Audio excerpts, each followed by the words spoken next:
সত্যি খুব আনন্দিত হয়ে বলতে চাচ্ছি যে আমাকে সুদূর আমেরিকাতে আমার ভাগ্নি সম্পর্ক ওর সঙ্গে, সেটা হচ্ছে আমাদের আনুয়াপার মেয়ে, সে বারবার করে বলছে যে তোমাকে মামা আসতেই হবে, এরকম একটা আয়োজন আশা রাখবে।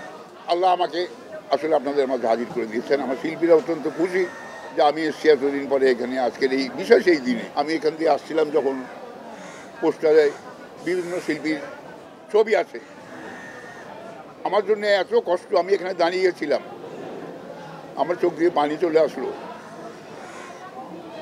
যে কত কাজ করেছি একসঙ্গে। এখানে তারা নেই, চলে গেছে, আমরা আছি, সাময়িকভাবে আমরা আছি। এখানে যারা আছি তারা সবাই কিন্তু একটা কথা মনে রাখবেন, সবাই আমরা সাময়িকভাবে আছি, একদিন আমাদের সবাইকেও চলে যেতে হবে, ঠিক আছে?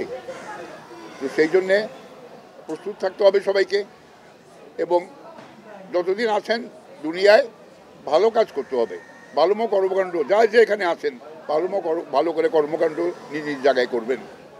আমার দোয়া, অন্তর থেকে দোয়া, আমার এই ভাই বোন শিল্পীরা যারা চলে গেছেন তারা সবসময় আমার থাকবে, যতক্ষণ জীবিত আছি তাদের জন্য অবশ্যই আমার দোয়া থাকবে। যারা বেঁচে আছি তারাও যেন সবার জন্য সবাই দোয়া করি।